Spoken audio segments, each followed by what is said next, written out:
here. Okay, go ahead, Mayura. Good afternoon, iLeap Club members, facilitator, and our special guest. My name is Mayura Bharat. I'm very pleased to be the chair for this meeting. As the chairperson, my duty is to ensure that the meeting is being conducted according to the agenda and the members uphold the values of the club. To conduct the meeting effectively, I have a team of 4 people: iTimer, iGrammarian, iFiller Counter, and iFinds Master. Next, I would like to introduce them. The iGrammarian, which is Nitin. Good afternoon, Chair and iLeap Club members and a special guest. My name is Nitin. I am very pleased to be the iGrammarian for this meeting. As the iGrammarian, my job is to pay attention to your vocabulary, grammar, idioms, and phrases used during the meeting. I'll submit a report at the end of the meeting. I am privileged to give 3 points to any one person or share it among the members who have used some exceptional language in this meeting. Thank you. Thank you. Good job. The iFiller Counter, which is Tanuja. Good afternoon, Chair, iLeap Club members, and our special guest. My name is Tanuja. I'm very pleased to be the iFiller Counter for this meeting. As an iFiller Counter, I will take note of your filler words such as so, you know, and right, as well as subject repetitions used by the speaker. I will give a report at the end of the meeting. Thank you. And now the iTimer, who is Madhuran. Good afternoon, Chair, iLeap Club members, and our special guest. My name is Madhuran, and I'm very pleased to be the iTimer for this meeting. As the iTimer, I will record the time for your main activities during the meeting. I will show 1 finger 15 seconds before your allocated time, 2 fingers at the end of your allocated time, and 3 fingers if you continue for over 15 seconds of your allocated time. I will present a report at the end of the meeting. Thank you. And last but not least, iFinds Master, who is Mayura I. Hi, good afternoon, Chair, iLeap Club members, and our guest. My name is Mayura I, and I'm very pleased to be the iFinds Master for this meeting. So in my role as the iFinds Master, I'll take note of all your little mistakes made during the meeting, and I'm privileged to give 3 points to any one person or shared among members who behaved exceptionally well and followed the iLeap Club members during the meeting. I will give a report at the end of the meeting. Thank you. So today the meeting will be divided into the following 8 sections: the guest speaker, prepared speeches, prepared presentations, I think on my feet, case study, iQuiz, iStory and jokes, and evaluations. Without further ado, let's get the meeting started. Whether we are going to be a doctor, lawyer, engineer, or any other technical person, it is very important that we are able to promote ourselves. Today, we have an influential and inspirational guest speaker, Agnes Lam, to talk about what is sales and why is sales fundamental to every career. Organizations and businesses will need to go through some change. However, this can be pretty challenging at times. Agnes Lam helps these organizations and businesses grow through these changes. She has a significant talent of breaking down complicated strategies into worthwhile business ones, making her into a business lead and change agent. Agnes has plentiful experience on the assessment, strategy, design, and implementation of business transformations with the main focus on sales. She has consulted for clients with various industries, such as broadcast and media, advertising and marketing, education, and manufacturing, just to name a few. She has received honorable degrees from the University of Toronto, Indiana University Kelley School of Business, Hong Kong University of Science and Technology, and Harvard Business School. Her passion for learning has brought her to countless professional designations and as a professional engineer, lean black belt professional, and recently as an ADCAR change management practitioner. She is also known to be a rookie mom, entrepreneur, connector, B2B sales strategist, and a speaker. We are all very grateful to have Agnes Lam speak for us. So let's all give a warm welcome to our very special guest, Agnes Lan. Thanks, guys. That was I speak at events all the time. I would say at least twice a month, if not more than that. That's the best intro I've heard of me. Thank you. You. I like it that you didn't just read off script. You personalized it and you actually look stuff up. So well done. So let me go to the slides first. And like I said earlier, let's make it informal. If you have any questions, jump in and ask me, all right?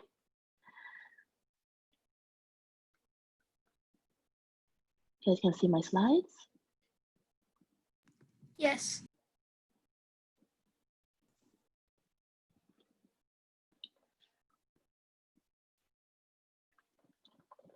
So, like we mentioned earlier, today we want to talk a little bit about sales and why sales is fundamental to every career. Because a lot of times, as you know, maybe your interaction with a salesperson is someone that sells you a shoe or someone that sells you, staples, people that check you out. So I want to expand that definition a little bit today and really give you guys a broader sense of what sales is about today. Our company focuses on change. We do a lot of sales transformation, whether it's sales training or sales compensation realignment, anything that has to do with changing sales people's behavior, we do. So I make it a study. I make it, a mandate of mine to study salespeople in particular because I find them very interesting. But also in my organization, I also hold the head of sales role. We've been recognized by the Toronto Board of Trade, Markham Board of Trade, Small and Mighty. So from our object, from a recognition perspective. So in today's webinar, I guess my question to you is, I want to ask a couple of things to get us started. Number one, what are your objectives for being here? Right? You're going to have to listen to me for the next 30 minutes. I want to know what you have in mind and how we want to achieve that. Number two, if an easier question might be, what is it that you want to do when you grow up? Tell me about that.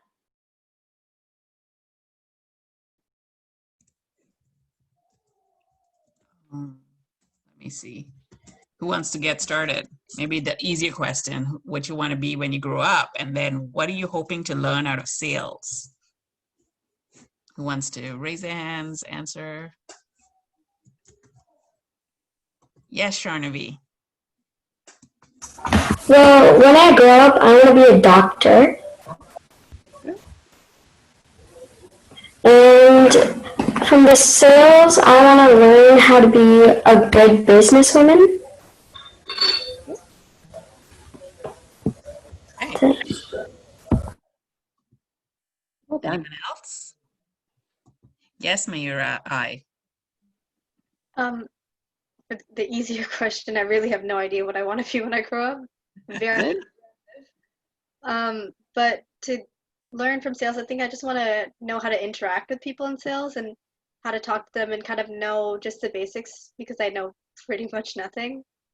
I just want to know what the fundamentals are and how to, navigate through that area of business. You think you don't know nothing. You're actually pretty persuasive. She's one of the advocates she has a lot of advocacy in her. Excellent. Good job. Yes, Suryansh. When I grow up, I want to be a software engineer, and Okay. from sales, I want to learn how to convince people to Okay. something like, I don't know, buying, I guess, a product. Okay. I want to know how to like convince different type of people. Okay. Sivan? Yeah, in the future, I want to be a software engineer and someone who works in business. And what I want to learn from sales is what attracts your customers and how to attract more customers than someone usually would.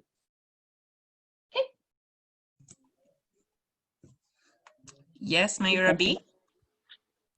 When I grow up, I'm still not sure what I want to be, but I want to go more in the business world. And what I want to learn from sales is how I can convince others to listen to what I say and how to promote myself. Okay, good.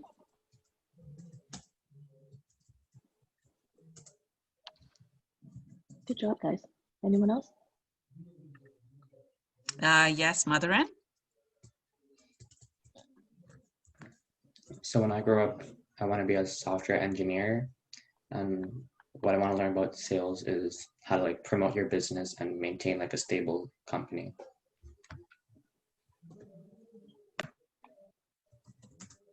That's awesome.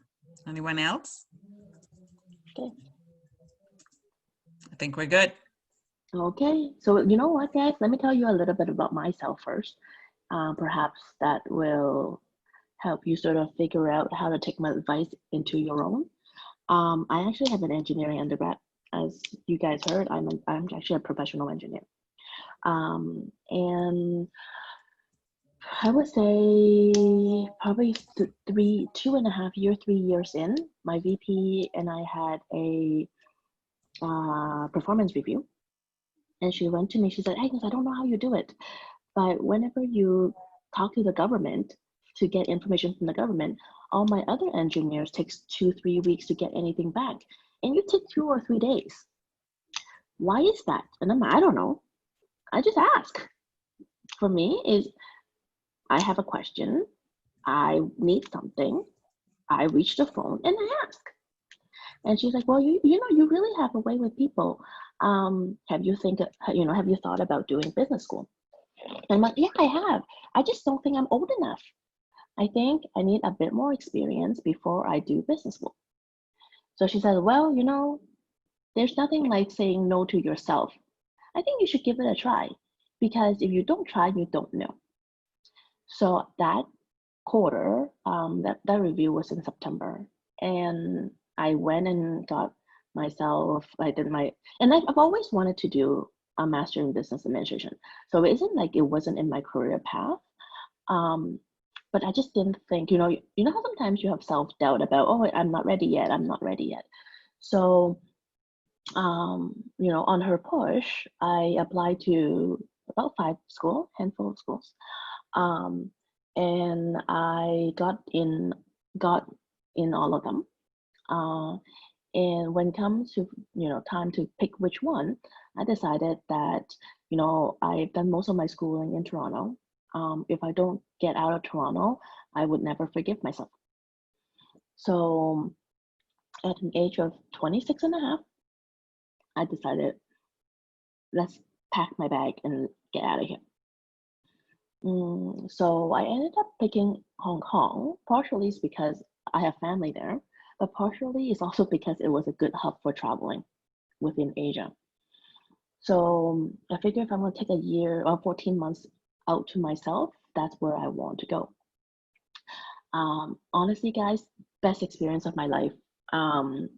You see the other side of the world. You have a program that is truly international. So, we have people coming in from Kenya, from London, from Canada, States, from Thailand, from, truly, truly international class. And I think, in my very limited, very sheltered life, I have a very good career path. My dad has a general contracting firm. So naturally I went into engineering. All my cousins did engineering.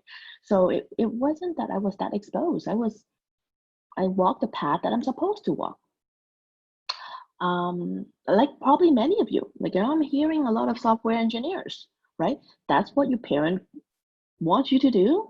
That's what you've been exposed to. And that's what, there's no other option, right? And rightfully so, because your parent probably carved a career path for you or introduced you to things that makes most sense for your personality, makes most sense for your background, makes most sense with your network that you have already. So, your parents are not out to get you, right? They're going to pave something that is easiest for you and pave the way for you that makes most sense. But my 14 months away was a very fruitful one. Got me to think about a lot of things. I've always, it's not like I left Toronto because I hate it. I left the Toronto to see the world. So what I ended up doing was I went to look for a job in Asia, and I couldn't find one. It was in 2004 when we had SARS. I don't know if you guys are old enough to remember those days, but there was SARS. There was an economic meltdown in Asia. It just wasn't good timing. So after 3 months of job search, my mom says, "Okay, that's enough. I think it's time to come home." So me being the very Asian girl that I am, I came home and I'm the oldest in my family as well. So I came home, and it wasn't like she twisted my arm, right? I love Toronto. And I did an exchange over in Kelly, which is in Indiana, and then I actually end up bumming. So my very long-winded way of telling it about it. But I had 4 months to do an exchange program. I ended up doing in Kelly because Kelly has the best strategy consulting program there is in MBA school. So I went there for school, but the way I did it is I actually condensed my 4-month semester term into a 2-month semester term. So I have 2 months to do whatever I want. So what I ended up doing was the second 2 months, because you don't want to stay in Indiana for long, trust me. So the next 2 months, I actually went and I bummed around with all the exchange students that went to Europe. So I bumped a little bit in London, I bumped a little in Paris, I bumped a little in Barcelona, I bumped with a bunch of the European students all went to Egypt. Where did I end it up? Can't remember. Anyways, really cool places, things that you guys should all go. You get that chance of exchange program, do that. And then so we did that, and then I came home, and after all the exposure to other places, not that I don't love, I love traveling, I love other places, but honestly I can tell myself that Toronto is home. I love it. I love the culture here, grew up here, most comfortable here, right? Even with Asia, where people are quite accepting of different culture, they can peg me a mile away knowing that I'm really not Asian. Like they look at me, they're like, "You look Asian, but you're not Asian, you're North American." So it's quite a journey. Now when I came back, I went into management consulting because through my engineering terms, through my MBA term, I realized that I want to be a management consultant. And as you come out with an MBA, management consultant is the career, right? You either be an iBanker or you're a consultant. So I went into consulting, love every moment of it, but I still find that my strong suit is in implementation. I study strategy, I can do strategy, but where my value add is doing and execution, because I can execute better than anyone else. And much of that is my communication skills. I say a lot of so I hope you guys are not counting that, not tracking that. It isn't so much that you need to be smooth. It's the fact that you need to be genuine. I think that's going to be my tip number 1 today, is you have to realize what you're preaching and that it is the right solution for the client. You guys ask me a lot of things about, how do I attract clients? How do I convince others of something? You can never convince others of anything that's not of benefit to them, right? So you really have to see it from the other person's point of view. How is this beneficial? So as I did a couple of stunts in different management consulting firm, an opportunity knocked. An old client of mine or old colleague of mine says, "Agnes, we have an ERP implementation. You're the lead consultant I want. Put a team together and the contract at this particular company is yours." It turned out to be a multi-year ERP implementation. ERP stands for Enterprise Resource Management, ERP planning system. And you might heard of that company is Rogers. So it sort of gave me a really good, I guess, easy, I guess, introduction into entrepreneurship, because the toughest part into starting your own business is that you don't know where the next paycheck comes from. And with a guaranteed multi-year contract, it was much easier to put a team together. So that's how Change Connect, that's when Change Connect started, was when that opportunity presented itself. And that was 10 years ago, because I started Change Connect the year that I was on mat leave, and my son is 10 now. And I haven't looked back since. So a few of you talked a little bit about, starting my own business. I want to be a businesswoman. So if you have any other specific questions you want to ask, we can definitely go over that a little bit, okay?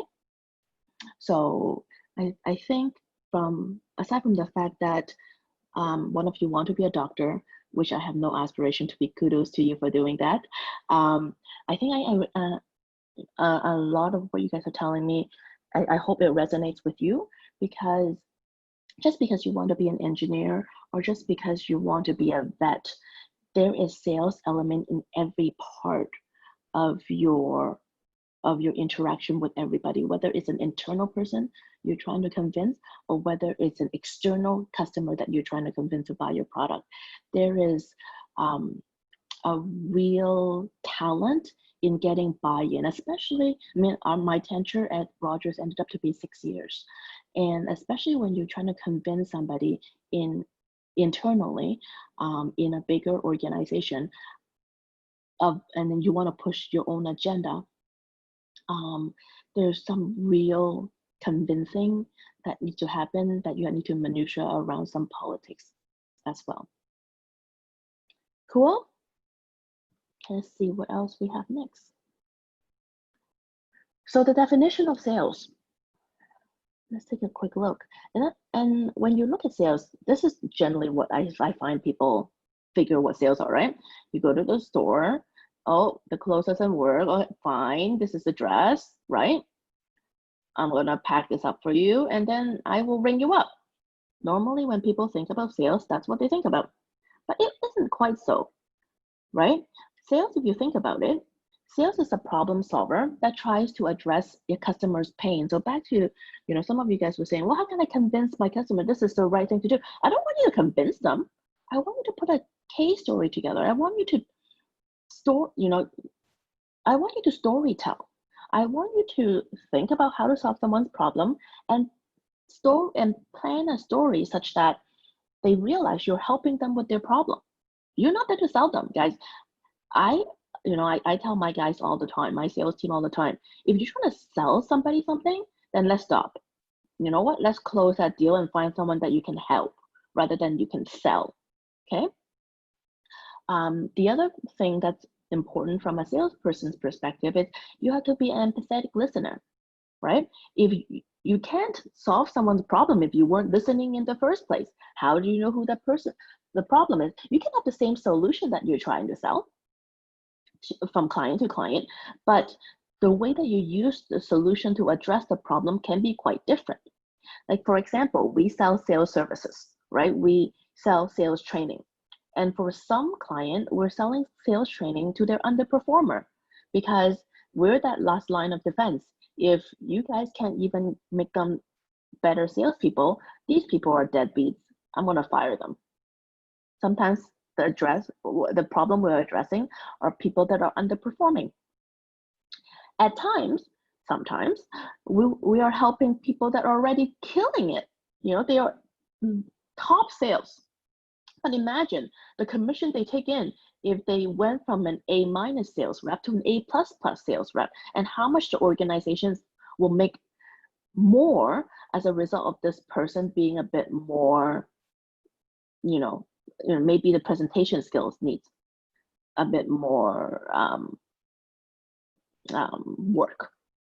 So you address a different problem, but it's exactly the same program that I'm teaching them. So empathetic listener helps you be a better problem solver, which helps you to be a better storyteller.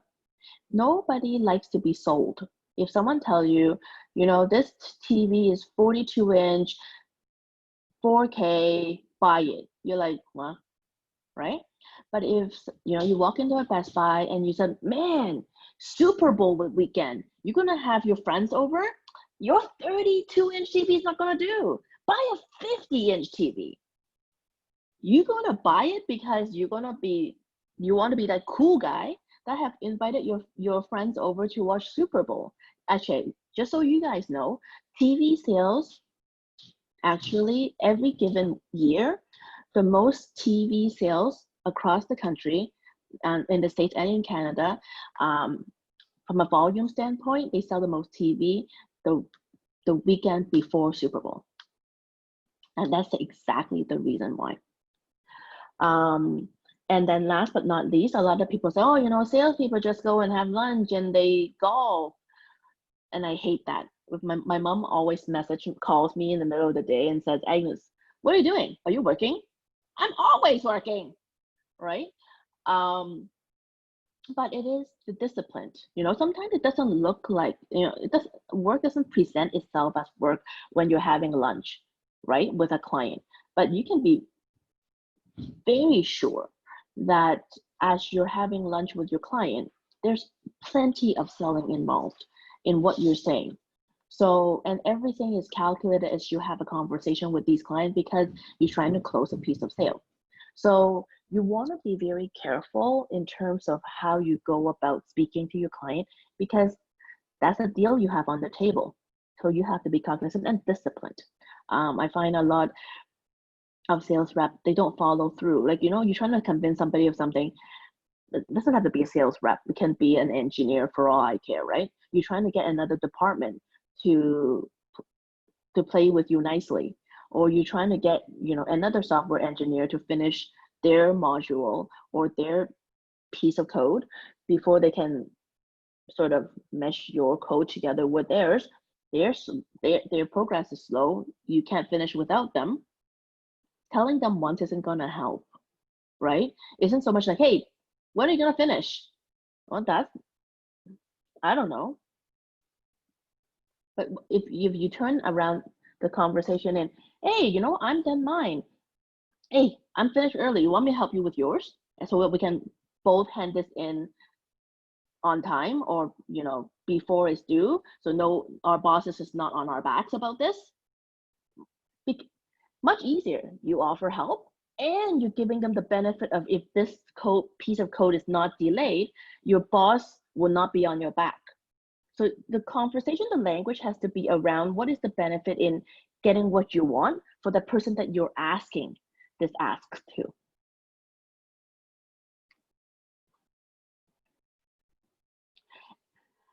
So let me ask you guys, what are some characteristics of a salesperson that you think is, a must-have characteristic of a salesperson?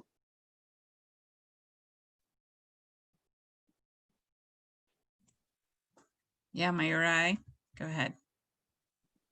Like an outtroverted, enthusiastic person who, can always have small talk and always talk to you, always start a conversation wherever they are. Okay, let me write this small talk thing down. I have something to talk to you about that. Oh, Yeah, next. I'm either did something really good or I'm in trouble. No, it's worth talking about because people always think that salespeople can small talk, and I have a particular opinion about that. So I'll share with you after the others speak. Yeah. Tanuja? Good communication skills, and they're also able to persuade people. Yeah. I want you to break down the word persuasion for me, my dear. So in your mind, what does persuasion mean? Well, break it down to its elements. In my mind, right as of now, when I visualize salespeople, I'm trying to persuade people to buy a product or buy a service. Yeah. Anyone else? Yes, Myra B. Like how Mayura I said, they need to know how to talk on the spot when a customer comes in and asks questions. Zin? Good time management. Oh.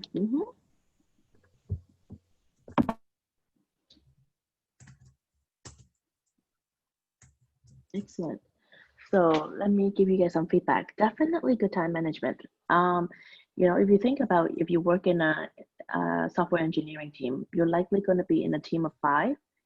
Like, not talking about the bigger team, but in your module, you likely have a small team of 5 to get a particular product out. But if you think about salesperson, they probably have 40 clients they're talking to on their docket every single week. So good time management skill, most definitely. If you're not organized, if you don't know how to manage your time, you lose a lot of sale. And in sales, when a lot of it is commission, a good chunk of your payout is commission based, that not being organized and not time managed well will cost you a lot of money. Who else? And good communication skill for sure. Good persuasion skill to get someone else to get you what you want for sure. That's small talk. I want to tell you guys something very interesting. So I don't believe in small talk. I'll tell you why. Because I'm an introvert. I don't like to talk to people, as a matter of fact. When you see me go on the big stage and I do my talks and whatnot, a lot of people think that I'm an extrovert because I can't do it. Like, I'm not going to shy away from the opportunity, but I am an introvert. When I get an opportunity to rest at home, I would rather read a book, watch YouTube. I don't want to talk to anybody. I don't even want to talk to my husband. I just want my own time, right? That's someone that is an introvert. If you had a very tiring day and you go out and the way that you recoup your energy is by being around other people, going to a party, that generally means that you're an extrovert. It have nothing to do with whether you are a good salesperson or not. It just means you approach sales differently. Someone have their hand up. Yeah, so Riansh, you have your hand up. What do you call it? If you a salesperson, also should be an ambivert. Sure, I guess. I always coach that I don't care whether you are how you are as a personality, as long as you get to what you want. So I'll give you a classic example. So I don't like to small talk, right? But and our clientele, you have to know your clientele very well. So our clientele are generally male between the age of 45 to 55. We have a very particular target audience. They're business owners that owns businesses between $2 million to about $30 million. So what's the number one thing that I'm going to have to talk about when I get on site to try to get them to close a piece of deal is sports, especially if hockey season is in full fledged, and lately in the last couple of years, if basketball season is in full fledged. So and I've gotten to like basketball and hockey as well, just because I'm so exposed. But in the beginning, I would, for sure, when I get into the car, first thing I do is I listen to 680 News. I have to catch up on everything that's going on so that nothing hit me by surprise when I get on client site if the client wants to talk about something current. And then if you want to kill more time, then you talk about sports and how the Leafs are doing and how the Raptors are doing. Because I'm a girl, no one expects me to be able to talk about sports, which is fine. So I'm going to play it to my advantage because I don't want to watch college football either, which is also another big thing. So as long as I'm fluent enough in talking about our home team, I pass the fact that, oh, she's a girl, she doesn't know anything, right? The reason why you need to at least do some homework there is because people only buy from people they are liked or like. So I'm not a male, likely white male, between the age of 45 to 55. So I'm never going to be like them. I'm going to have to, in other way, get them to realize that I'm not that foreign. She would never understand what we're going through. I need to get through that barrier, right? If I am not going to be able to speak in their language, they will always have that barrier up as, oh, Agnes doesn't know, right? So I do have to be able to be conversational, going back to what you guys were saying about the small talks. But I try to stay away from small talks because Number one, it leads you to, it could sometimes lead you to where you don't want to go. I don't, you guys gonna laugh, maybe because I'm an introvert. I'm not interested to know about your family and, you know, your problems. That's gonna kill my deal, right? I'll do enough small talk enough for them to realize that I am, you know, I am a professional that is current and that I can understand their business problem enough to solve them, but I'm also not there to be their best friend. Okay.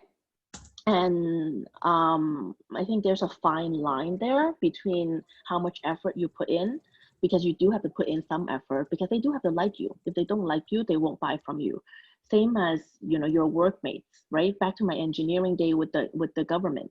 They're not buying anything from me. As a matter of fact, I'm asking them for road data. I'm asking them for population data. I'm asking, so in no way am I providing any benefit to them, but, you know, trying to get them to realize what is your need. Why do you need it? Remember, going back to what I mentioned earlier about storytelling, right? My God, my boss wants this yesterday. Like, can you help me out? Can you help me out? You know, there's different ways for you to be persuasive, and get people to resonate with what you're trying to get to, you know, to your end goal as well. Yeah. Good communicator, talk on the spot. Yeah, talk on the spot will come from the fact that you're well read. Guys, if you're not reading, start reading. You will not be able to be conversational with people that you don't know and beyond your existing circle if you're not reading outside your existing circle. So reading, read. I can't stress enough. And you know, I am a business book junkie, so you know, it's easy for me to just pick up a business book, download one, and then read. You know, and on the other day, I saw on Bill Gates' reading list this quarter that there is a friction, and I hate friction. But I picked it up. It was about, you know, a Viking story.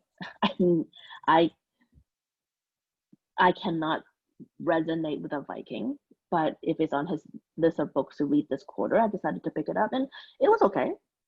I don't love it. It's okay, but I think it's part of that is to read it, right, and to expose yourself to different things that you might not have exposure to within your own circle. So number one thing, you know, a characteristic wise, confidence. Okay, I think the ability for you to be confident is important, and you have to build that up. A lot of you know, I see your group. I see the way that how well you guys could, you know, ask your questions, how well you guys make the introductions. I think all that I knew is really helping you guys out. And you I mean, it's one of those things that it's not like you have confidence overnight. Like, you don't wake up and all of a sudden you go from someone that is not confident to someone that's super confident. That's not how it works.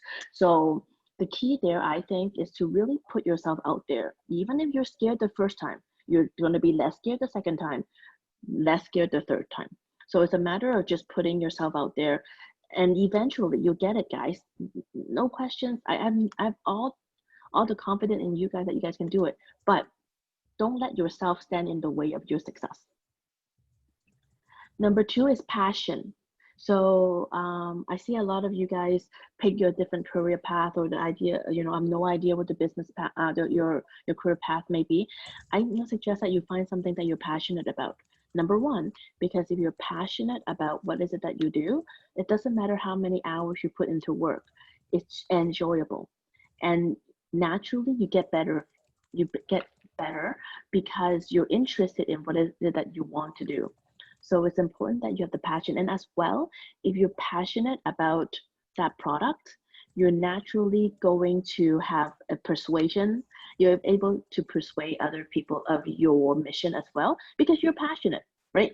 Imagine if you want to save the whale, if you're passionate about it, versus a fundraiser that where Save the Whale is, they don't care it's a job, completely different in terms of how much they were able to fundraise, because someone that actually knows about whales, why they save whales, they can give you all the stories in the world, and they can get you so excited about saving the whales, even though you don't care about saving the whales, right? So it's a matter of, when you guys talk about communication and passion and persuasion skill, generally it's much easier for you to persuade if you have a passion behind your missions of what is it that you're trying to do.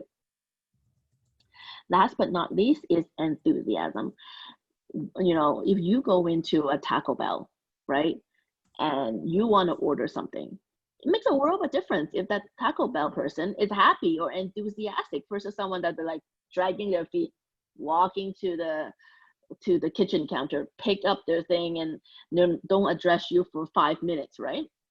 Completely different. I mean, sometimes when you go and you have interaction with other people, judge that, right? What is a good sales experience? What is a good sales interaction? What is a bad sales interaction? And then make mental notes to yourself as to what is it that I want to do here? What is it that I don't want to do here? What is a skill set I can pick up from this person? What is a skill set? This is also a method of elimination, right? What is a skill set that I don't want to pick up from this scenario? Be very analytical about what will make you a better person tomorrow, right? So today we're gonna do 4 breakout rooms, because it isn't so much about me wanting to convince you guys for a sales career. Although one thing I am gonna preach, I talk to Ryerson students every year, to the capstone engineering student every year, and I always go and I ask them, they'll tell me, same as you guys are telling me now, what career choices you want, what you want to be in. I want to teach them that particular session was all about, how to use sales skills to find your first job, because I generally talk to 4th year students. And this always comes as a surprise for all of them. And then afterwards, I'm like, I want to be a salesperson. Did you guys know that for the most part, not in every case, that salespeople make the most money in an organization? They get the highest payout, more than your software engineer, more than your office manager. Do you know that? How many of you guys know that? Show of hand. I guess no one knew that. Now you know. Not every sales job, but for sure, most the sales organization, if you think about it, if there's no sales, there's no business. If there's no sales coming through the door. So salespeople are compensated very well for the fact that we always say sales is king. That's why that's the adage. Because if there's no sales, there's no business. So salespeople are compensated very well for it. So, but I'm still not trying to convince you guys to be salespeople. I'm just, I want to give you guys different perspective. Today's breakout room, figure we'll break you up into 4 different things. The key really about sales isn't so much about sales. Like I said, it really is about storytelling and about persuasion. So breakout, and I think, I don't know how we're going to do it, but I figure can they pick their own room, or how would this work? I would have to move them into rooms. Okay, so room number 1, we figure we'll have one of you guys have you guys come up with a, maybe 2-minute pitch to convince your parent to go fishing for this weekend, number 1. Or if you guys go to your breakout room, it may not be fishing. It could be camping. It could be whatever that's cool with the kids nowadays. I don't know, I'm so out of tune. Number 2 is convince your teacher that you need an extension of your assignment. And breakout room number 3 is to convince your grandparents that it's a great idea to sleep over at their place so that you can get a break from your parents. Number 4 is you want to convince your brother or sister that you want that remote control. Okay, so why don't we do this? I will call out the names for each breakout room, and you guys can take down what the question is. So for example, breakout room number 1, in my screen, I see Mayura, Siron, Nitin, and Suryansh. So you four will do number one, and I'll put you in number one. Maybe take down that question, convince your parents to go fishing this weekend, and it's a 2-minute present 2-minute pitch. Yes, Mayura, you had a question? Mayura Which B. Mayura? Oh, Which sorry, Mayura B. Yes. Oh, okay. Yeah.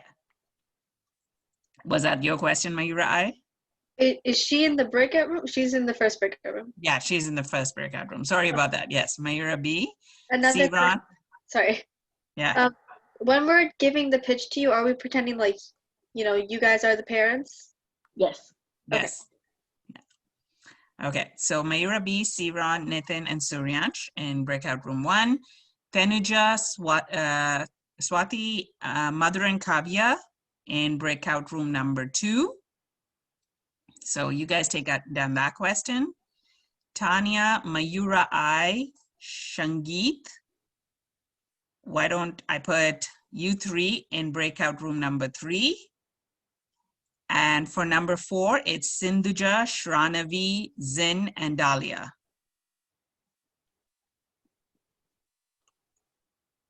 So you guys take down the question, and I am going to now assign you guys into the rooms while you do And that. it's 1:46 now. I'm gonna give you guys, let's say, 6 minutes to do this assignment, and everyone have let's keep it to a 90-second pitch. Okay. I have a question. So do we make a pitch up as a group, or everyone Yes. in the group makes Nope. their own pitch? No, the group together come up with one pitch. Okay. Good question. I also have a question. So when we're presenting it, do we present it as a group or does one person present it to you? I'm gonna let you guys figure that out in your group.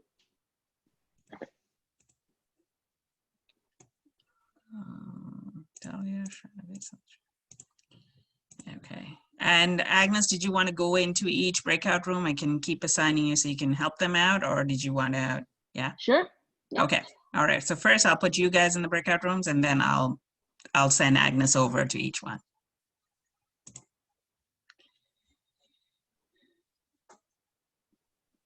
You should have got, yep.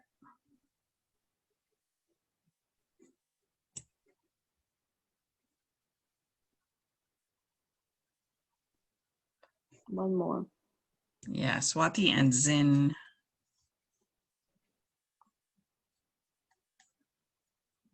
Zin should have gone to breakout room 4.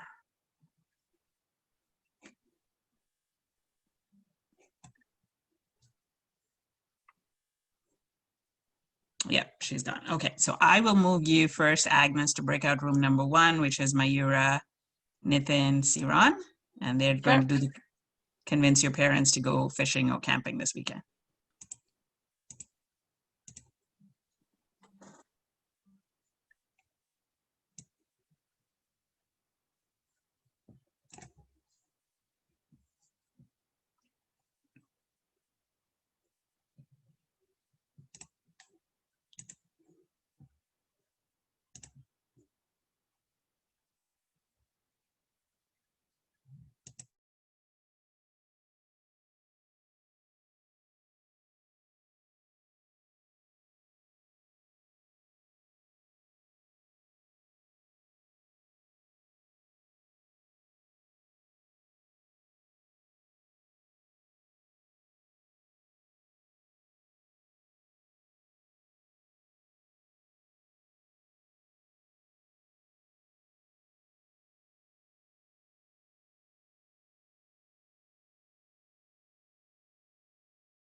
It's interesting how everything was done, in different teams. Very different. Yeah. Depends It on the is, personalities, for sure. yes. I think Okay. it's different. That was all rooms.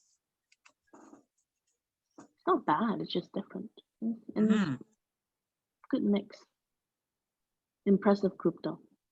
Yeah, thank Well you. done. They are a good group. Hello. I'm pretty sure everyone's using the next seconds. Pretty sure that's what's happening here. Nathan, can you move your video a little down because I only see your eyes? Oh, like this? All right, perfect. Yeah, Yes, better. thank They you. go super high and low, so I don't know. Sorry? My computer goes like you can change the height, like an angle, so it keeps. I don't know like which way to put it as, so I just Oh, left it like that. isn't it just moving your what computer do you have? Isn't it just moving it Yeah, the screen. the screen? Just Yeah. yeah, not the whole computer. Yeah, I think you need to move it down some more, Nathan. Yeah, that's much better. That's like the lowest it can go. Yeah, that's much better.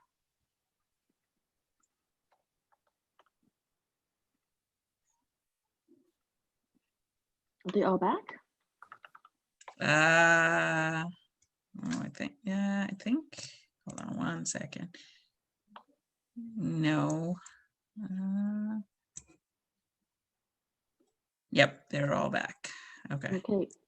In the you know that I'm fairly fair, so we're gonna use a randomizer to see who goes first. Okay. 1, 2, 3. 1, 2, 3. Group number 2 go first.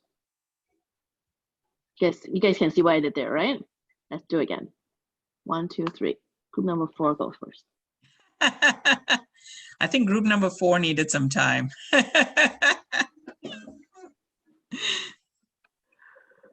Group number 4.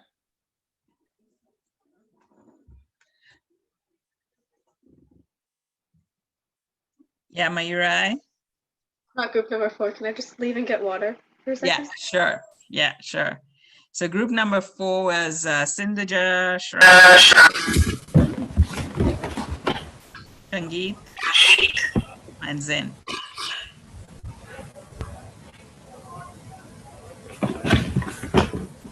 Okay, well, can I start? Yeah. So one of the ideas that we got was we said that maybe our question was convince your brother or sister that you want the remote. So one of our ideas were that maybe I finished my chores first and you didn't, so I can have the remote first. Since your parents might have said you guys have to finish your chores first before you can watch TV, so then maybe they can say that I finished my chores first and you didn't, so I can watch TV first, or I can have the remote first. How do you think your sibling will respond to that? I'm sorry, what is that, Agnes? How would you think your sibling would respond to that? So you go to your sibling, your brother, let's say, and you said, "Hey, give me the remote because well, I finished my chore, you didn't, so give me the remote." What do you think he will say? Unmute. Well, they'll probably ignore me first, and then they'll take the remote away, or they'll just like say, "Well, I don't care." Okay, so here's another lesson about persuasion. Okay, so one of the things you guys have to understand is that people don't do things because you ask them to. They do things because they want to. So there's one thing, we call it the what's in it for me factor. So you gotta, instead of thinking about what you want to say to that person to get you to what you want, you always have to think about what the other person, what is the decision making trigger that allows them to behave the way you want them to. Right? So in this case, right, in terms of the remote, it could be that, oh my God, you still haven't got your chores done. Same line of approach that you have there, right? But it could be, my God, you're still watching TV with the remote. Mom and Dad's gonna be so pissed. You don't have your chores done yet, right? So you gotta turn it around in a way that, you know, the what's in it for me factor here is that they don't get in trouble with your parent. Not so much that you want the remote. Okay, so keep that in mind. It is the what's in it for the telling never works, right? You have to, you know, you guys asked me today about all the little techniques about persuasion. This is a key one. It isn't about telling. Cool? Okay. Cool. So let's share screen and get the next group in. Group 2.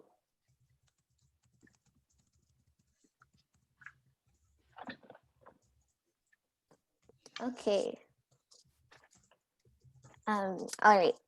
So, hi, Miss Agnes. In order to make our group project the best it can be, we were wondering if we could have an extension for our assignment. So the main No. reason, okay, so the main reason we need an extension is because this is a group project, and therefore it's difficult to coordinate times that all of our group members are okay to work with. So No. but you see here, certain members in our group only have limited access to technology, and certain members are only able to access technology at certain times. No. And this week we weren't able to. This week we weren't able to coordinate times because, due to their parents' schedule and work, they weren't having access to technology. But this week we have already planned ahead, and we already planned ahead and to coordinate our times and technology. But why couldn't you do it last week? That was due to our parents' schedule, because they needed their technology for work, and some of our group members weren't able to use the technology. Kavya? So we've planned our time accordingly, and we think we need at least a few more days in order to meet up with everyone and make our project the best that it can be. Swati? So we thought we needed more time because of the overload, and we couldn't like take too much of the work, and it was like too much work for us, so we couldn't take the overload.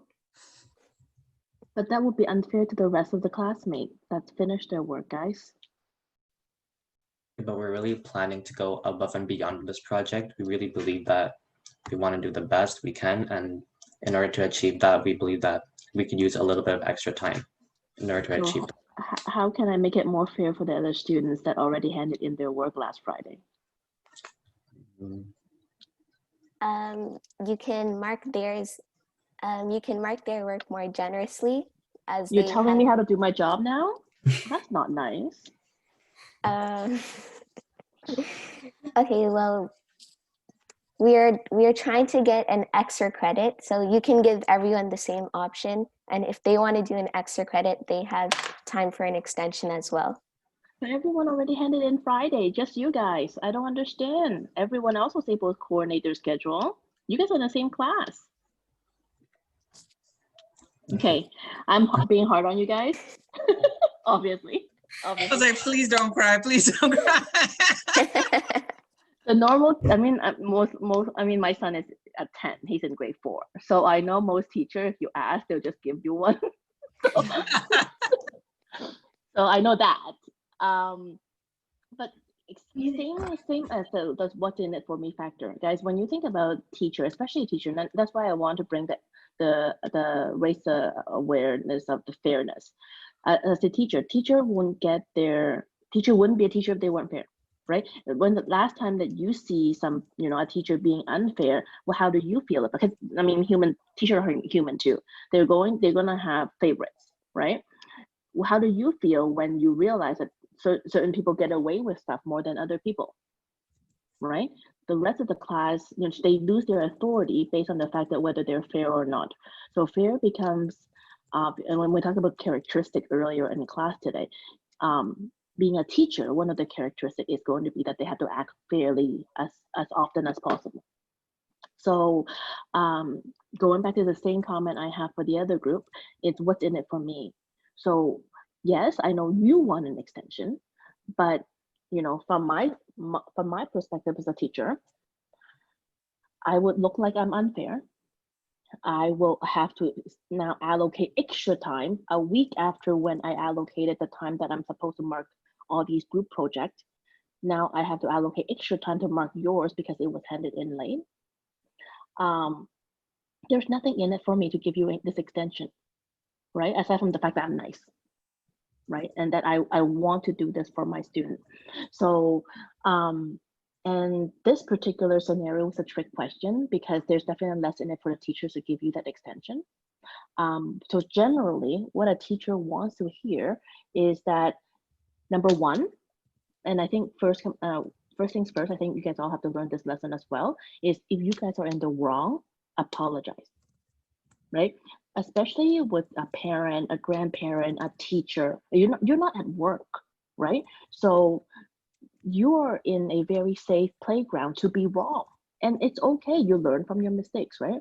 So what the parents want to hear, what the teacher want to hear is that you own up to your mistake.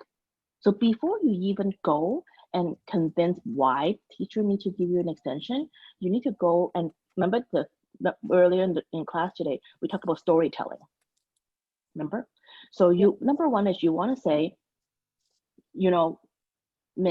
Miss Agnes,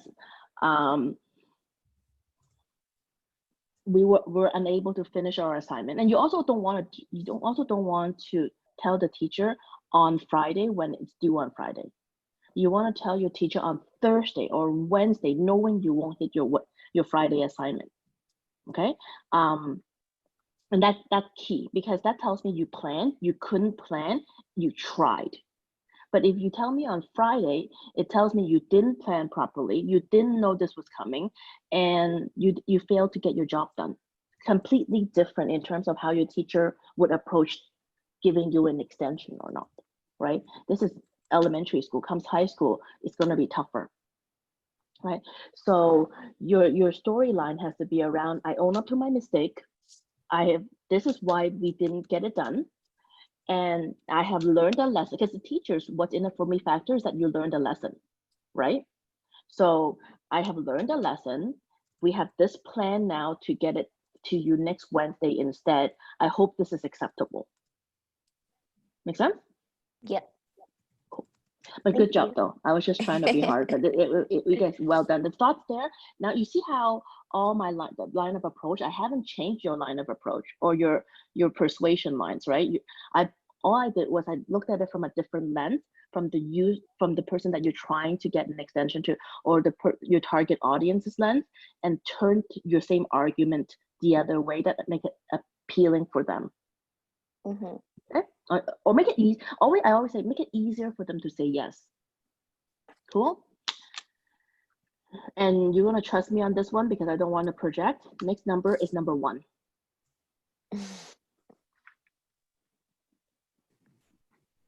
That would be C-Ron. Yeah.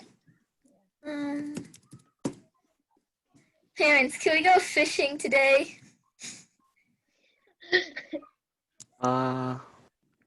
Why?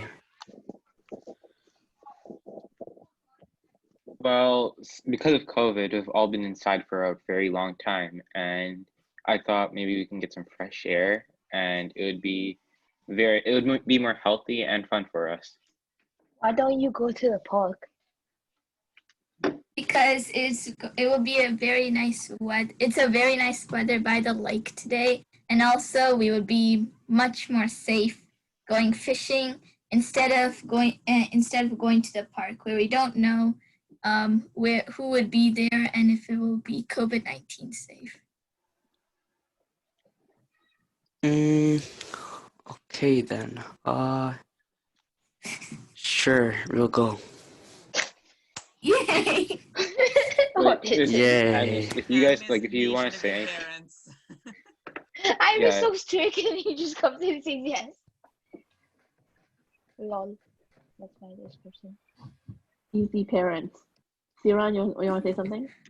Yeah, if you want to be a parent, we could try that too. Like, No, Yeah. I Yeah, enjoy this let's much try. better. okay.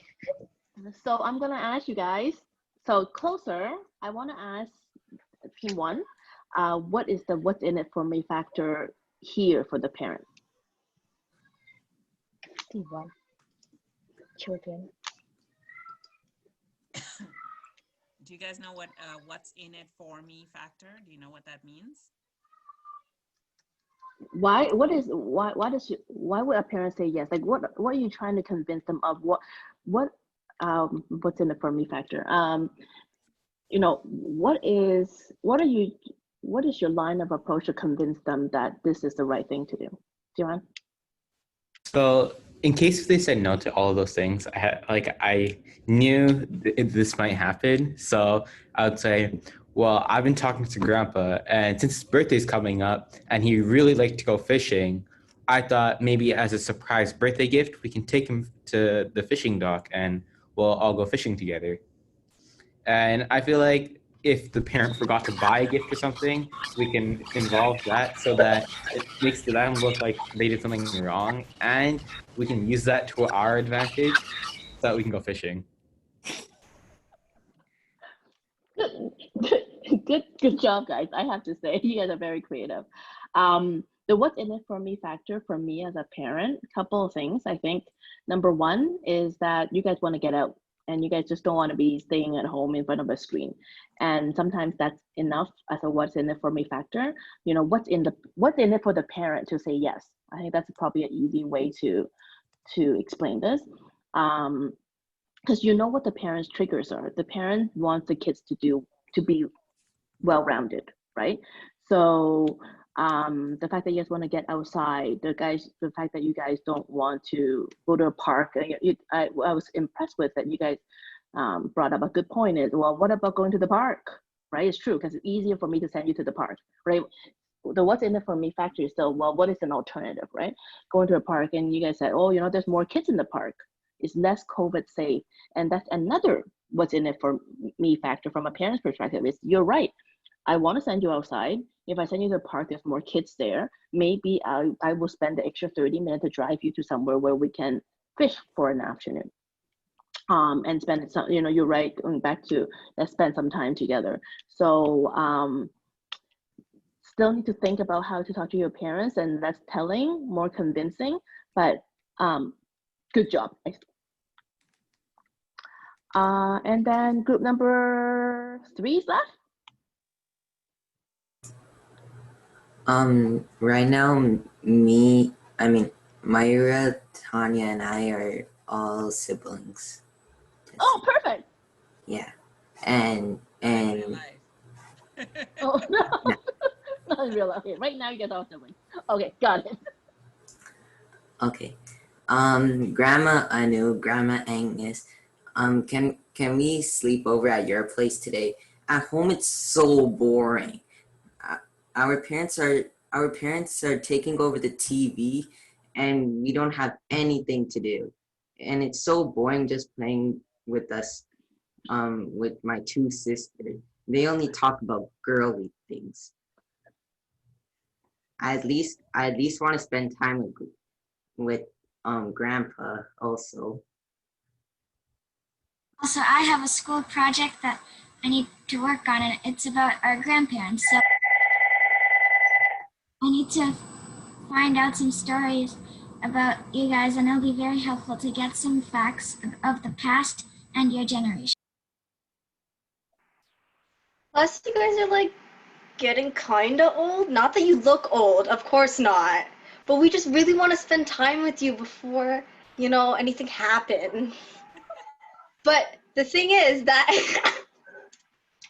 that since we're there, we're all young, able bodies, and we can help you around the house, you know, cleaning, cooking. We could, you know, stack some kitchen stuff. So we could help you in those ways, you know? It'd be really fun for us. In conclusion, we should sleep over. And I think you guys should sleep over and come and clean the house. I think that's the best what's in it for me factor that I heard today. Yeah, cooking, cleaning. Sure, come on over. No TV watching and interviewing and making me feel special, except for the wrinkles that I have all over my. Guys, good job. Definitely the grandparent assignment is the easiest. If you think about grandparent, they naturally want to spend time with you guys anyway. So there's not a lot of what's in it for me factor. They just want to see you. I don't know that they want to be told that they're very old and getting old and you don't have a lot of time left. But the throwing in the chore was a nice save. But guys, good job. The assignment is good because you know the grandparents, right? They like to tell stories about the good old times. So they like to talk to their grandchildren, and especially if you're doing a project on them, great, great line of approach or what's in it for me factor, because that speaks to grandparents' ear as to why you want to spend time with them. And the girls talking about the girls, if you're bringing the girls over, they'll still talk about girl stuff. But yes, you get to spend time with grandpa, which is nice. So well done, group 3. That was good display of persuasion skills. Good stuff. So I know this is coming to the end of what Agnes, right? And we are at 2:18, but I would love for, sorry, did you want to ask open for Q&A, or did you want to do? Yeah, we can do a quick few minutes Q&A. I think that's it. I'm gonna send you guys a video on this, is how to make it easy for people to listen to you. I think there's. Did you want to play the video, Agnes? That's up to you if you want to. No, I think I'm gonna let you hand it in for homework, or do it. I don't know how the audio would work off YouTube if it's not off sync. So I'll send it to you guys. There's only one central message in this video. It's around. Anyway, I'm not gonna say too much about it. Listen to it. It's a good way to sort of frame the way that you go about talking to people, because. Sometimes it's not in people not like whether someone understand what you're trying to say. A lot of time you might forget. You're like, oh, you're not listening. But sometimes the onus is on you to communicate a particular way for a person to understand what you're trying to say. Any questions? Did you have a poll question before that? Yeah, it was, why is sales fundamental to your career choice? So I'm gonna leave that one for now, but because we talked quite a bit about it. And I know definitely I'm rolling into the next period. So any questions for me, guys? Yazin, go ahead. Like slide number 1, can you talk about the discipline again? The discipline? Yeah. Slide number 1 was around discipline. Okay, so, and one of the key, I'm trying to get out of here. One of the key things in terms of how to be a good salesperson, and that's with all career as well, especially in sales, is sales, there's less oversight. A lot of times salespeople don't work at the office. The salespeople actually have to go out and they have to see clients, they have to manage their own time. So being disciplined is especially important, because it isn't like so much so that you have a list of things to do, right? If you are a software engineer, when is your launch date, when you have the QA, there's a very tight development schedule that you have to follow. So when you go into work, you sort of know what you have to do every day in order to achieve what you need to achieve. Because your project manager would tell you, or your manager would tell you. But from a sales perspective, your sales manager aren't going to tell you, today you need to go see client A and visit client B and cold call client C, D, E, F.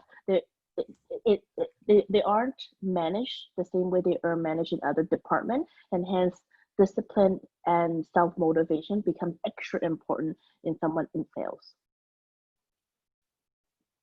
Good question. Anyone else has questions? Yeah, Tanuja? Okay, so I feel like whenever you're taking any sort of huge risk, like, I don't know, starting a new business, or like in your case, moving all the way to Hong Kong for school, how did you overcome the feeling of like, I'm not ready for it? Good question. Great question. I would say that I'm pretty timid. Like I'm one of those great, straight A students through school, and I have a particular way of running my life. So, and that sort of land itself to be someone that don't take many risks, right? You have a particular path that's paid for you that you do it the way you're told. Um, and it's less of a risk for me to go to Hong Kong, to be fair, because I have relatives there. My dad works there half time, so it isn't so much so that risk. But that exposure during my MBA year, what it helps me to, when I was exposed to so many other people across the world, got me to realize that I should try some. I cannot say no for the sake of saying no. Like I'll tell you a very, something as rudimentary as, I never had a raw piece of sushi before I got to MBA. I'm like, oh, I don't want to eat raw fish. I don't want to try. And when other people were telling me, about their experience or their life story, I got to realize that, you know what, you cannot say no to yourself. You gotta try once. And if it's not right for you, you made a decision for yourself. So you cannot rob yourself of such opportunity, right? So now where possible, I mean, I can't start skydive because I'm afraid of heights, and that's a medical condition. So aside from that, I try to tell myself, you know what, if it's not a decision that's irrevocable, and you know, as you grow older, you know how to calculate risks. And it's never a failure. I have an app startup right now as well. It's like a business startup, and the easier choice for me is to keep Change Connect because it's already functioning. Things are doing well. We're making money. There's no need for me to invest in another app business, right? It's a black hole. Yet, for me, I'm thinking to myself, if it works, it works. If it doesn't work, it's a lesson learned. And you know what? You pay to go to school, right? So you pay to learn a lesson, right? Whether it's through your time, whether it's money, whether it's, I don't know, extra work, whatever it is, right? You've got to look at things as a learning experience. If it's going to enrich your life and put you in a better position, and better position doesn't always mean, more money, more status, more whatever, right?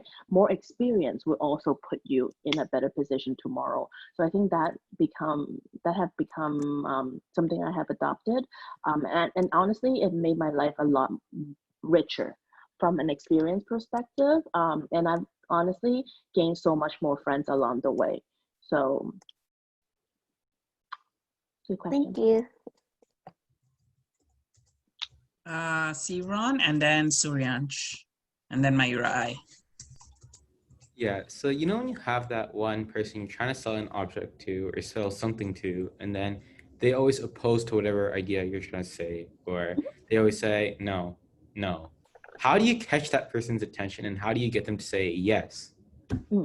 So I think first things first, if they keep saying no, I would step back and think whether this is the right solution. So I go and tell my sales guys as well, don't keep selling, right? If this person is saying no, try to understand why there's a no. There's a philosophy in sales that I'll start with no, because no allows you to ask a lot more questions that gets deeper into the problem. And it actually starts a conversation. So I wouldn't keep pushing what I want at my own agenda. I would actually try to understand where the no comes from first, and then try to untangle that. Because ultimately, if this is not, I don't know what your case is, but if ultimately this person really shouldn't be buying our product, then it's more respectable. You get more respect from this particular prospect or client by you not pushing and say, you know what, you are right. There's no opportunity here. Why don't I call you up in 6 months? And then we can see if there's an opportunity, but right now I can't see one either. You're right. Right? They will respect you more because you don't push, and they'll find an opportunity to work with you later because you're genuine over you pushing for the sake of pushing. But you have conversation. No, sorry. Oh, I want to ask, can I go to the washroom? Because it's a... Yeah. Okay, yes. Go ahead. Go ahead. Yeah, thank you. Mayura, I. My question kind of got answered with Siron's, but another one was, why do you think there's so many stigmas and prejudices against people in sales? I think partially people don't understand sales because if you think about sales, people think about as busy salesperson, right? People are pushing their own agenda, and the world of sales have changed. Like long gone are the day where people are pushing their own agenda, right? Because you can't survive in the sales world right now if you're not genuinely trying to help your customer. So I think that segment would change over time, especially when you guys get into sales, 10, 15 years down the road. I think the world will change, the world. But right now, people look at sales as, if you look at your interaction with salespeople, they are the lower end jobs, right? They're the lower end retail sales job. And when I mention, the most, the people that make the most money, they aren't the retail sales job I'm talking about. I'm talking about the B2B sales jobs. I'm talking about selling into enterprise, right? Those people make the most money. So, but majority of people, their conversation and their interaction are with people that are low end that have no sales training, right? When they have no sales training, they don't know, they're talking to clients the same way, they're pushing their own agenda. Well, they're a nuisance, right? And when you look at that interaction and you base your impression of sales on those people, on those transaction, then it's no wonder that salespeople get a bad rap. Oh, thank you. Yeah. Awesome. Are we good? I think we're good. I don't think there are any more questions. So thank you very much, Agnes, again.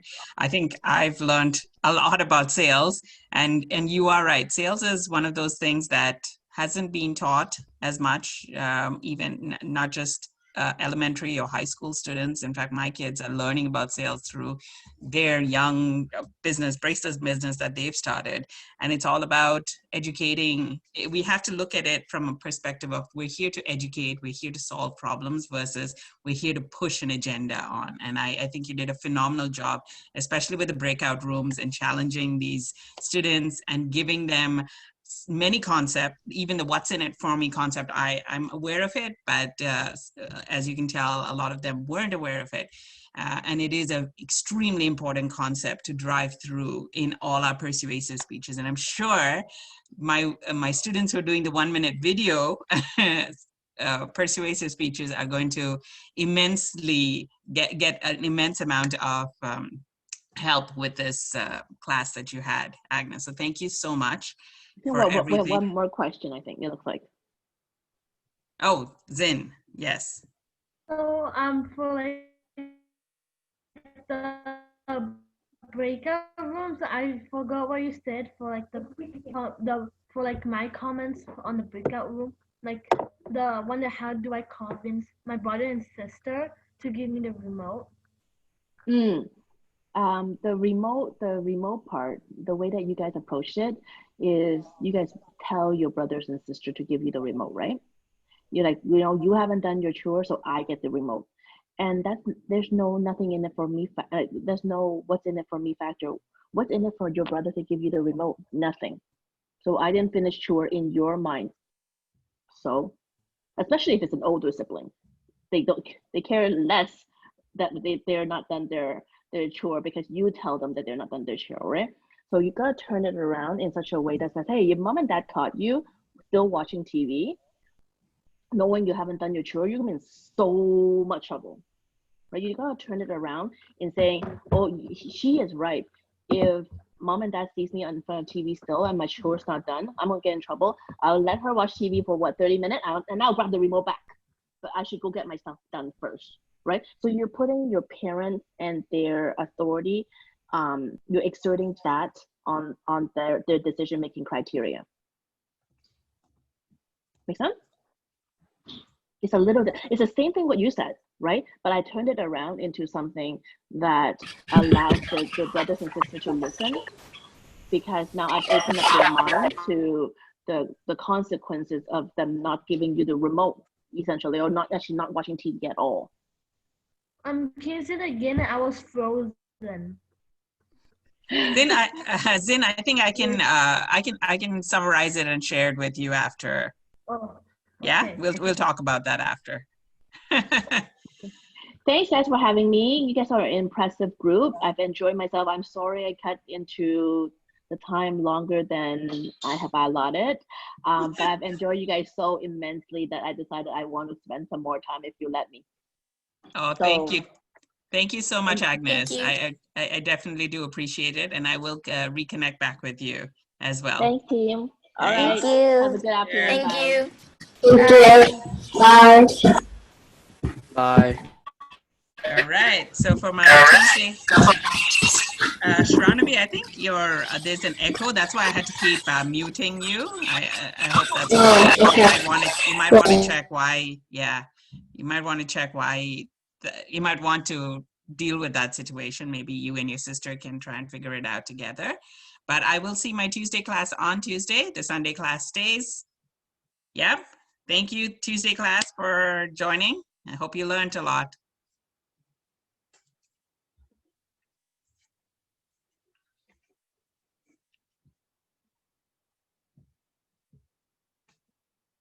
All right. I had a question. Who's that? Nathan. Yes. Yeah, it's for the 1 minute video. I sent mine. I'm not sure if you got it because it said that. Yeah. I Okay. did, and I uploaded it, but we won't be talking because Nathan, you I submitted messed it up. later. We won't be I was trying talking to about make it it look today. good. Yeah. But the due date is still the same due date, just like what Agnes said. All right. So we only have half an hour. First of all, next class is going to be a career counselor that's going to come and talk to you guys. His name is Mike Bird. He has a podcast about career counseling. He's based out of Montreal. What I noticed is there is no chair. So I could not send the bio to anyone and his materials. Who would like to be the chair, who's going to do the phenomenal work that Mayura Bharat did today in doing research, in changing her vocal variety, and really going out of her way to introduce this person and making the person feel special. Who would love to do that? Love the opportunity to learn to do that. Yes, Kavya, awesome. Perfect. So if you can sign up as the chair, and I will send you the information, and I'll, as always, do the research, make sure that there's fluctuation in your voice and delivery so that they feel special. That's what we want. Okay? I'll do that to you. Next, we have, thank you for those who submitted the 1 minute video. I'm waiting on Siron and Mayura, right? Siron, are you going to get it to me today? I know by this week, but I'm not sure about today. Like, I'm trying to finish it, but it's not turning out that well. So, yeah. Okay, it doesn't have to be perfect. We need to evaluate. So definitely do send it to me. And all of you, I want to be a fair teacher. So when I say September 10th, please try to stick to that date, okay? Even if it's not perfect, you'll see none of the videos are perfect. We're trying to make it better and better. So don't wait for that perfect thing, and please send it in on time, okay? For next time. All right, what we're gonna do is we're gonna watch one video today, and we're going to evaluate it. Now, the way I'd like you to evaluate persuasive speech is there's a few criteria that I'd like you to write down in your book, or in your piece of paper. Basically, we're going to watch the video and we're going to answer certain questions. I will post those questions here. Okay. Was the specific goal designed to affect a belief or move an audience reaction? So what does that mean? The first thing, when you watch the video, you have to assess in that 1 minute video, did that speaker achieve the goal of moving me? And I want you guys to be strong evaluators. If you feel like I'm not convinced, you know, I'm just going to throw it out. I've seen some of your videos, right? So if I say, well, you know, skincare routine, does it really matter to me, right? Did that, if you're the person who doesn't care for skincare routine, now you watch a person's video, did they actually move you to take care of your skin, right? Did they move you as an audience member? So that's one. Did they speak clearly, right? Did they state their reasons? Because it's those reasons they're educating. Did they educate us to move us, to actually move us to take that action. So that's the second one. So the first one is a specific goal. Did they move an audience for that specific goal? And the second one is, did they state clearly the reasons? The next one is, did the speaker use facts and expert opinions?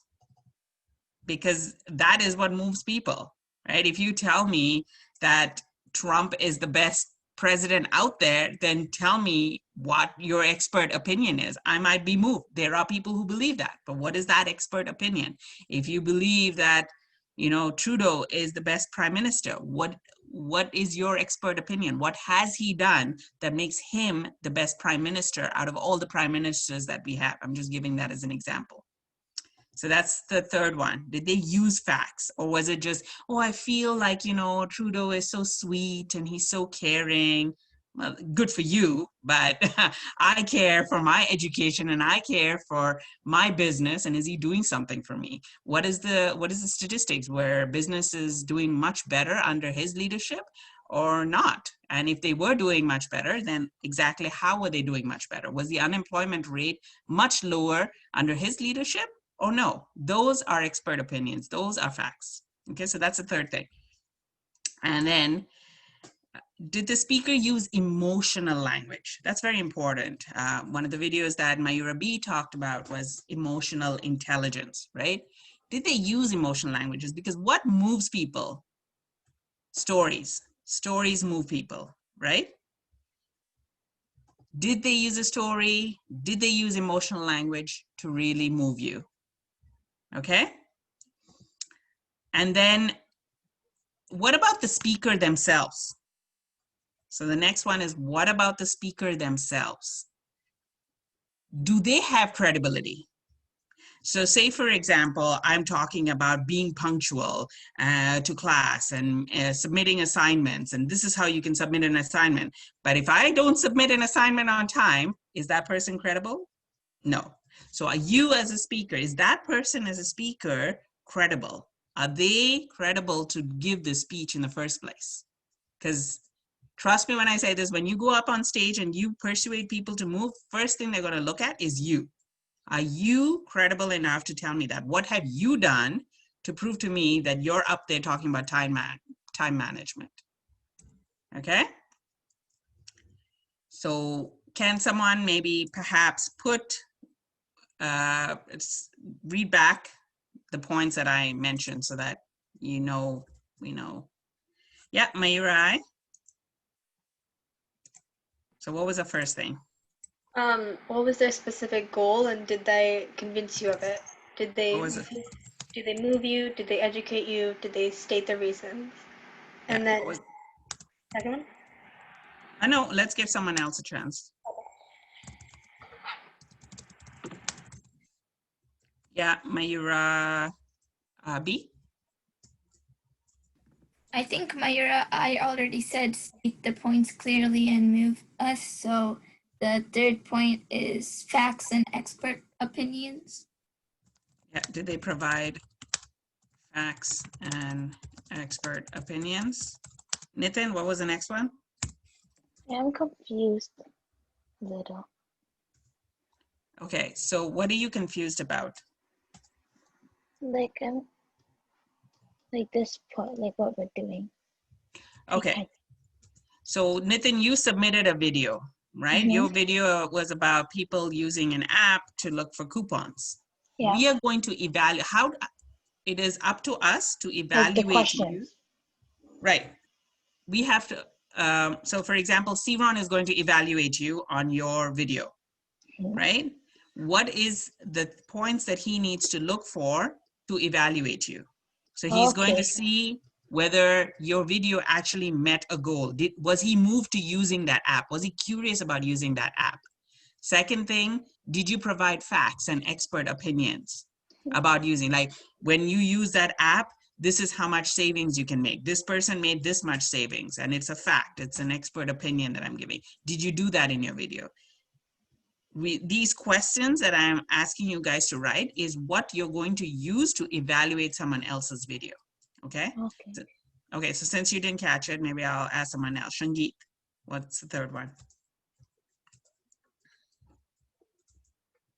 I actually didn't get the second one. I didn't get the second and third one. Okay, so so the first one was a specific goal, audience, move, and then the second one was, did they have clarifying points, right? Sorry, let me. Did the speaker clearly state their reasons, right? Okay. What are their reasons? Did they actually clearly state the reasons for whatever they're trying to persuade you with? And then did they provide you with expert opinions? Okay. What's a fourth one? Did you catch anything? I got, did the speaker use emotional language, or did they use a story? Yeah. So did they use emotional language? And you know why emotional language is important? So that so that they could remember what you say. Like a story remembers what the story makes the audience remember what the speakers said, because it triggers your brain to remember it. Yep. Yeah, and when speaking emotionally would keep the audience not bored and tired. Right. Okay. Dahlia, what was the other one?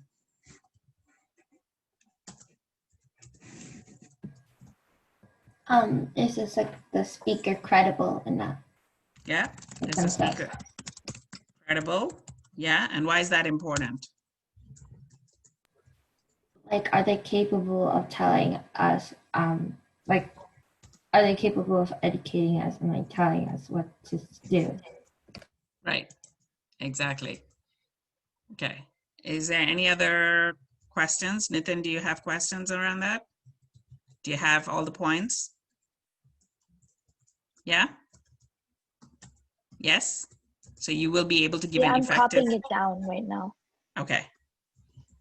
Anyone else has any questions? Okay.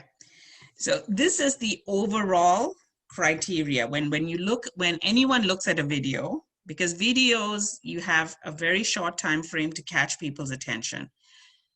This is an overall criteria when you're looking at a video. So now you guys are going to be film critiques or video critiques, right? That's your job.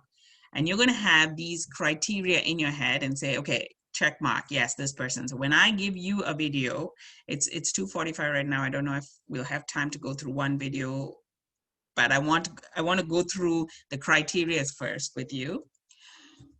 I want you, when you are looking at a video, go through the criteria and really suggest where the person can improve. If you feel like and be brutal, right? Be brutally honest, because we're here to learn. And if you feel like this person did not really move me, I am not going to, take care of my health. I'm not going to go out and do sports. Then why? Why didn't that video move me? What is it? What is that extra oomph that video needs to make me do that, right? Okay, so that's the lens that you wear. So specific, whether there is a specific goal. Now, if I was to break it down, that 1-minute video, look at the clarity of the introduction. How did that person, this is now the basics of public speaking. Was the introduction clear? The first 5 goals that I gave you was overall. Now it's like a breaking down of the actual video. So was the introduction effective? Right? Was the introduction effective? Then you look at the body of the speech, the body of the video. Did they really break it down? Was it organized, or were they going all over the place? I wasn't sure. Okay, maybe the editing wasn't good and I felt like they could have given me more. They could have maybe broken down to 3 points. I know some of you did such a good job with, like, you gave 3 points as to what can be done, or 2 points as to what can be done. Did they actually break it down? So was the body of the speech, this is organized. So did they give you 2 or 3 points to move you? Was the conclusion effective? These, again, this is very basic, right? This is the basics of public speaking. Was the conclusion effective, or could you suggest something better for them? Was their language clear? Or did you feel like, no, I feel like you use, for example, when we do evaluations for my TED Talk, for people who do TED Talks, we watch the people who are evaluating, or I watch for trigger words. So as an example, Mayura, I'm only picking on you because you used a trigger word, the word small talk and the word old, right? And again, there's nothing wrong with it. And it's good for you to know it at this age rather than, you know, when you're 50 years old and saying it to someone, right? These are considered trigger words. Now, there's nothing wrong with trigger words if it's meant for for example, talking to a group of young folks and saying, how do you see yourself when you're older, will not trigger them as when you talk to an old person and say, well, you look old, right? Well, I don't want to look old. I want to feel young, right? And trigger words can tell people, I don't want to hear this person. I just blah, blah, blah, blah, blah, blah, blah, blah. I don't want to hear this person anymore, right? So we are very careful about language, the language that we use, right? It's Black Lives Matter, color people. There are trigger words that we all are aware of. And that is what, as evaluators, now you look at these people's videos and you say, did they use good language, or could they have used something much more effective? Is there a better word out there that this person could have used, better language that they could have used to move me, right? Put yourself in that position. So was the language clear, vivid, empathetic, and no trigger words? I'm just writing that down for you guys in the chat so you guys can see that. Okay. Of course, was the delivery convincing? Some of you had some great videos out there, right? I posted Mayura's video and Agnes really liked it. The way they delivered it, there was role play. And I did tell Mayura how she can improve it as well, because she did send it ahead of time. So I was able to see it and post it. And there are ways to improve your delivery. The delivery was good, but there's always ways to improve it. So look at the way they delivered it and say, okay, were they convincing? So as an example, Mayura B, if it's okay with you, let me, one of the evaluations I gave is that the person that she wants to be, the role model that she wants to be, didn't sound a little confident at a particular point. And I told her she needs to sound more confident. She needs to sound more confident than your present you. The future you has to sound, there were certain parts that they weren't very confident. And so you can really work on your vocal variety. And I mean, today she definitely did, right, in the introduction. So I'm sure she's going to incorporate that. So these are things that you have to notice when delivery is concerned. So was that delivery convincing? Okay. I think that's basically it with the actual speech. Okay. So we are at 2:50. Why don't we maybe watch, since I was talking about Mayura's, we can watch Mayura's and do the evaluation based on that. Hold on.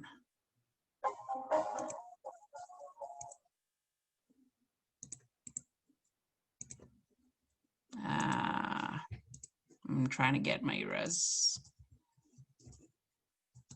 B's.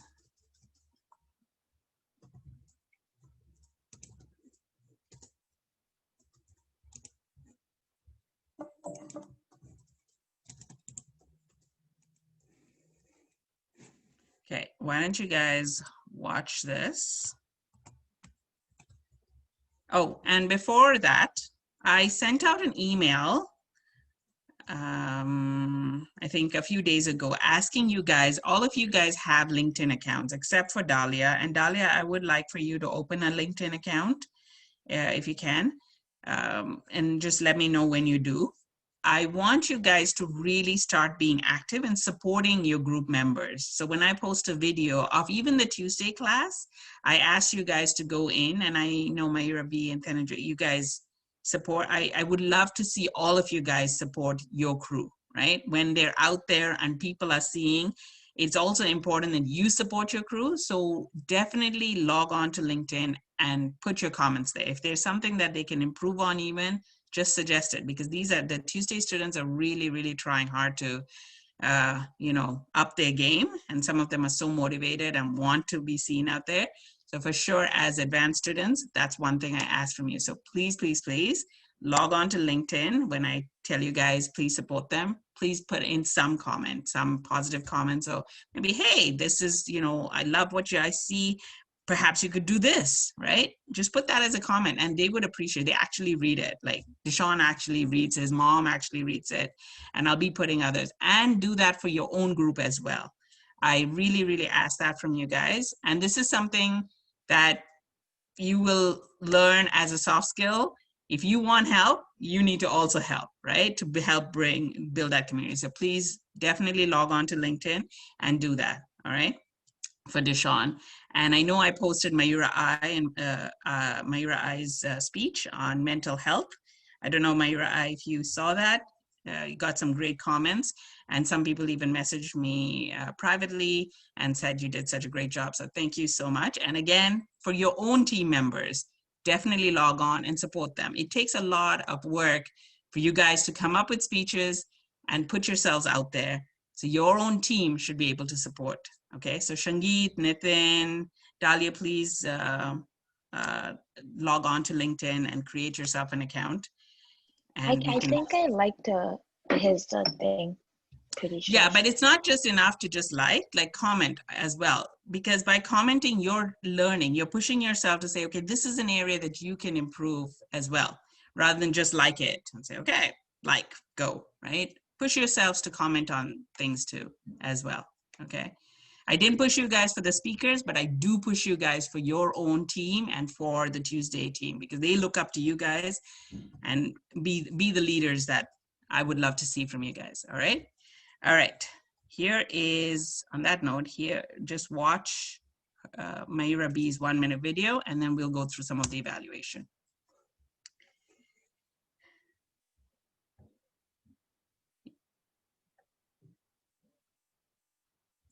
You guys got it? Okay.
News, someone's ringing my doorbell. Can I answer it? I can't hear you. Oh, yeah. For me, yeah, I have to go. Someone's ringing the doorbell for me. Okay, sure.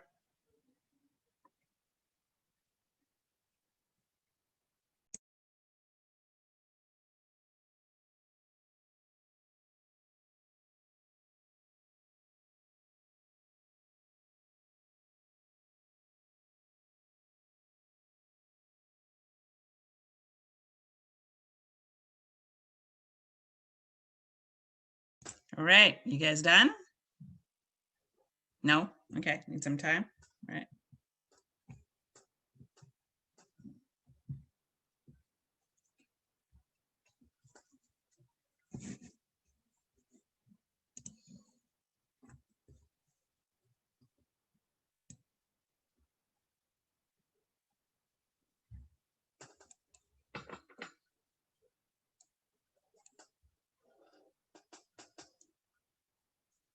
I copied down all the criteria. You did? Okay.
Okay. Maybe we can just go through one aspect of things in her video. What did you think about her overall goal? So we were talking about overall goal and the audience being moved. Yes, Nathan.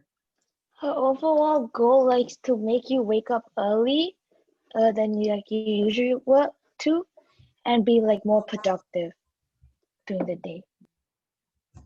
Okay. Has she achieved that overall goal? I think so. Like I think she achieved that goal, like to make people.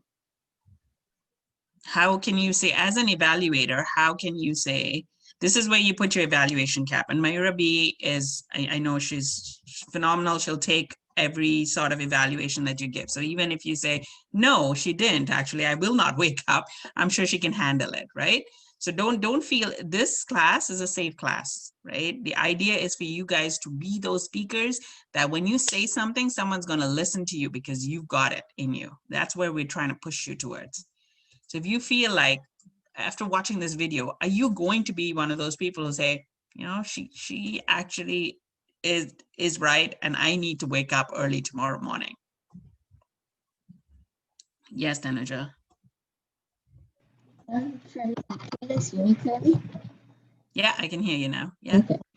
So for me personally, like I really like the concept of the video, and I felt like the role play part really kept me entertained. But I wouldn't say I was like 100% fully convinced to wake up early, but I did like enjoy like the role play part. I felt like it kept me more entertained as opposed to like persuaded, I guess. So what is it? I guess it's 3 already. This is where we have to think about one suggestion or 2 suggestions that she can do to switch it, right? To switch that. How can she actually convince you to wake up early in maybe a week? What is it that she can say? This is where Agnes was talking about the what's in it for you, right? So Mayura, who is your audience? Is your audience school students? If it's these students that you're trying to motivate, what's in it for them to wake up early to do something, right? Do you know what I mean? What would happen if Tanuja woke up early? If she's a late, if she sleeps in and she still manages to get a lot of her work done, what's in it for her to wake up early? Would she get more work done? What is life going to look for in someone? Yes, Mayura, I was going to talk about that too. Like, what was she going to have when she wakes up? Also, just I noticed one of the points was, you know, having facts and experts, and it was a very opinionated. Not that it was bad, of course. Like, it was very entertaining. It was really, really good video. Yeah. But criticism was that it was really with opinions, I guess, and there was no like statistical fact of the benefits of waking up early, I suppose. Yeah. Yes, statistical facts, and statistical facts can be made in a fun way. So your video is supposed to be fun. It had humor. It resonated with a lot of people, right? But and here we are. I am sure people who watch it are going to be like, yeah, it's cute. It's, you know, are you trying to get across, oh, she's so sweet, she's so cute, or yes, I'm sweet and cute, and I'm also trying to convince you to get up early in the morning, right? Okay, so I know it's 3:02 at this point. What I'm going to do is I'm going to share the video. By the side of each video, I am going to put in a person's name who's going to evaluate that video. So you come back with the evaluations for next week. I don't think we'll get through all the evaluations, but this is how we're going to learn to next week. For a few videos, we're going to evaluate each video and say how it's going to get better. And then we're going to try and make the videos better. So whoever gets the evaluation is going to try and make the video better. Okay? So expect an email from me with the video, the video links, and whoever is going to evaluate. Siran, if you can get your video into me tonight or tomorrow latest, that would be great, because that'll give whoever is evaluating you enough time. And please follow this criteria. I'll be sending you an email with the criteria. So Nitin, Shangeet, Dahlia, Sindhuja, if you have any questions, I wasn't sure. I'm just calling you guys out. Just if you have any questions around the criteria, then let me know. The criteria is what's going to help you guys make better videos, okay? And be better evaluators. All right. So that's basically it for today's class. I will see you on Sunday. It's going to be Mike Bird, and it's going to be a phenomenal session. All right. All right. Thank you, guys. Bye. See ya.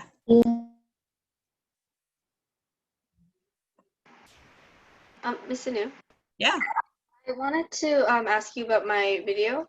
So the topic that I chose was, I just wanted to ask if it was appropriate for the class. Yeah. So it was about like why swearing is good for you, because I just thought it was funny. So like, about, like adrenaline, dopamine that gets released when you swear and stuff. And I don't know if that's like, if I'm allowed to talk about it. I didn't want to get in trouble with anything. Yeah, I don't know if that's, have you already created the video? I have like the script and everything ready, but I can switch it if it's not. Try, we can try. I mean, that's going to be a really hard persuasive speech, because a lot of people are set with their mind frame that no, that's not right. So to move people, this class is a pretty, I mean, if you're worried about whether this class is someone who does not understand swear words, I won't have to worry about that. Everyone here definitely does. So it's just your evaluations, at least if I was to give it, it might be harder, right? A harder evaluation, because I'm like, I don't think you convinced us, which is good. So it's fine. So you can keep it. So that's what I'm saying. Keep it. Let's see. It's a challenge. As long as you're okay with us giving you a hard evaluation on it. Okay. All right. Okay, thank you. No problem. Take care. Happy moving.